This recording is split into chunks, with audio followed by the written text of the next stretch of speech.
when I did the Nerds and Comedy show, my daughter was very impressed with his style. So I'm like, I definitely got to bring this guy out. So please put your hands together for Mr. Keith Pazel.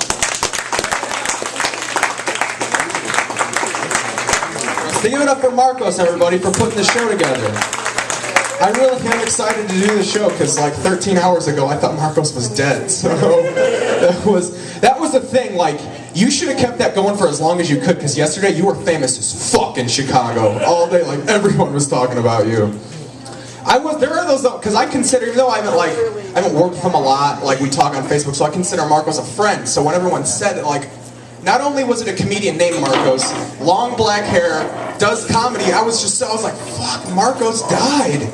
And then, like, you go through all those emotions, like someone you know, relativists, like, you go through all this, like, you question your own mortality. But then the entertainer part of me was like, so no gig in Rockford tomorrow? Like, what's happening? And then today I found out that it was a different long-haired Mexican comedian named Marcos.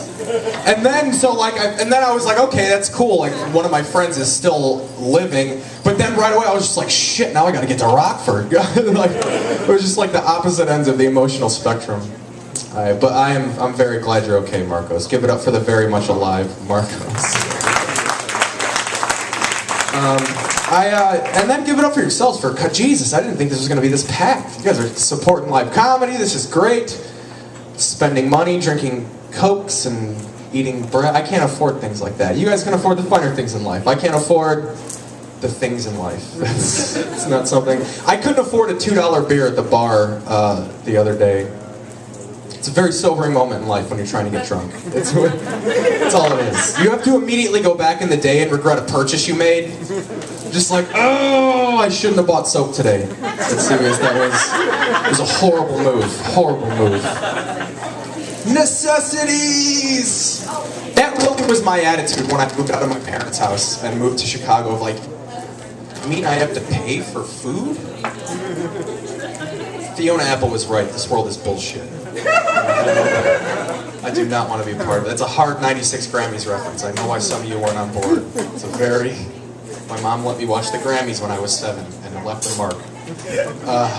No, but like, yeah, I can't. I also had, especially living in the city, is you come across so many people that really need money and genuinely don't have it. I don't have money because I buy too much pot. So like that's, can't really. So like I had a lady knock at my door at 2 in the morning. When you get a knock at your door at 2 in the morning, there's a part of your head that's just like, whoever it is, I'm not giving it to them. Whatever they want.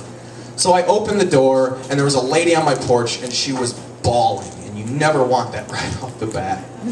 So she goes into this whole story about like, I've lived in the neighborhood for over 10 years. My daughter just got into a car accident, and I need at least $24 to go visit my daughter at the hospital.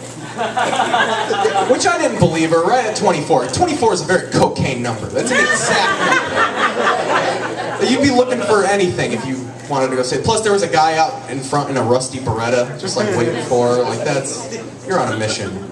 But like we're living in a city jades you though, because I didn't believe her and I'm not going to give her money, but I should have like a sensitive response. But instead I just tapped my thighs and was like, oh, I don't have any money. Just going to shut the door in your face. I stood there by my door for like 5 minutes like, oh, she's still standing out there. I don't even know why I tapped my thighs. I wasn't wearing pants. It's not like I can signify anything. Just like, I do that all the time. Whenever a homeless person will ask me for money, I just tap when I'm just like, like, you just missed me. I just spent all the money I ever made in my whole life. Oh, that close. You almost got it. I don't like, if we should just be honest with homeless people and stuff. Like, anytime someone asks me for money next, I'm just going to be like, look, man, I'm going to buy drugs too. So let's bring it in together and we'll become friends. Because that's how you do it. That's how you do it. That's what the counterculture teaches you. Oh yeah, so I can't, where are my jokes? I almost lost track of my jokes. No, yeah, so I got mugged when I first moved to the city. That doesn't help the money situation. I was counting money on the street. I shouldn't have been doing that. They should tell you that before you move downtown. Don't count money on the street. I got hip checked into a fence, and it took me by surprise. I get hip checked into a fence, and the guy reaches over my shoulder, and he just goes, "You got that money you owe me?" And he yanked it out of my hands and just took off. Just mug me. I don't need your sass. Like, that's not helping. It's not like, you know what? I don't like you for mugging me, but great joke at the top. That really softened it. He only took $4. So I felt bad after that. I wasn't even good at being mugged. I felt like chasing him down, just being like, I had better things. Could have stolen my iPod or my phone. But no, he's gonna go, what can you do with $4? Especially in the city. Like, can't even buy cigarettes. Just gonna go buy some Cliff Bars or whatever. I don't know. Whatever organic candy bars Latin Kings are eating these days. So I needed money after this happened. I needed my $4 back. So I called my dad and I told him what happened. And he asked me something that everyone asked me this when I told them the story of when I got mugged. And they were just like, what did the guy look like? Yeah, which in racist suburban just means, what color was he? I have to make a good judgment here. I need to know the facts.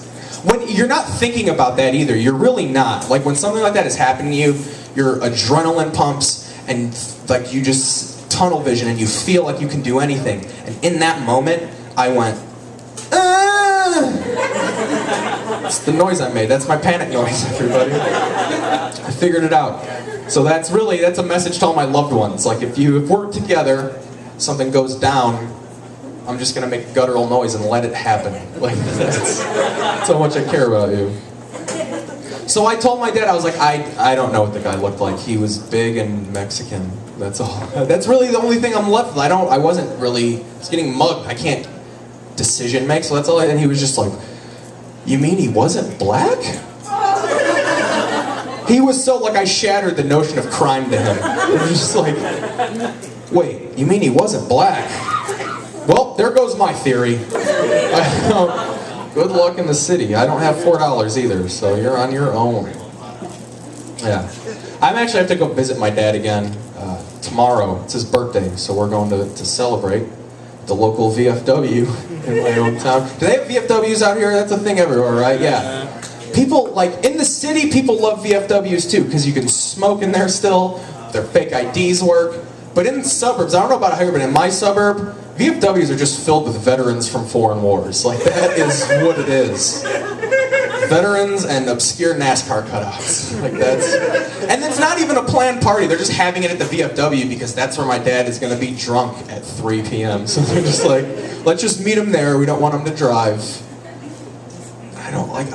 When I went, I had to go for, last time I was in town, we went to the VFW, and there was a marquee outside to just say when the fish fry is or whatever.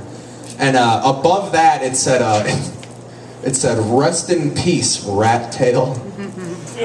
Obviously, some gentleman named Rat Tail. Could have been a girl, I don't know. I don't know the sex of Rat Tail. But, like, it astounded me that someone would put that name on a marquee, and I looked back at my dad to see if he was having the similar laugh I was having, and I looked back at him and he was just like, Rat Tail died? And I was just like, oh man, he knows Rat Tail. Who raised me? And I was like, who is that? Who's Rat Tail? And he was just like, you remember Uncle Ray? And I was like, holy shit, I know Rat Tail. This is throwing me for a loop. Yeah, I miss Rat Tail. He taught me how to throw pennies in a jar from the kitchen. It's not something you learn every day. I remember it too. You remember those hustles that you learn at an early age.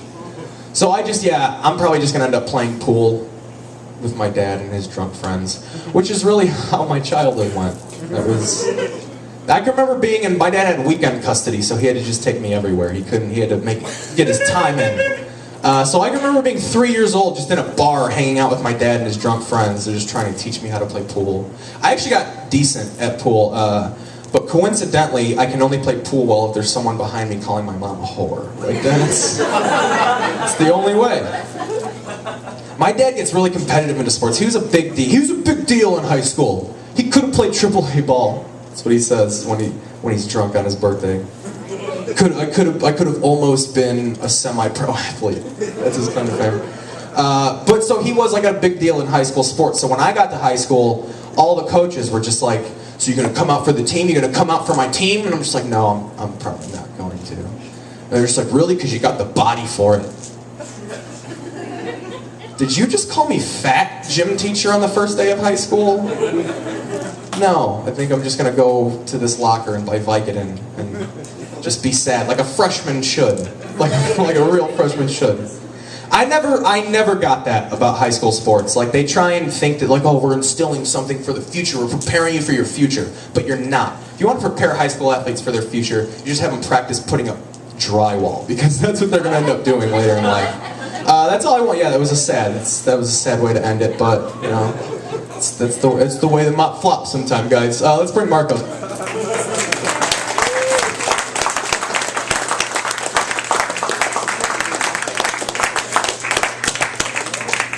Go Keith. Keep going for Keith, everyone.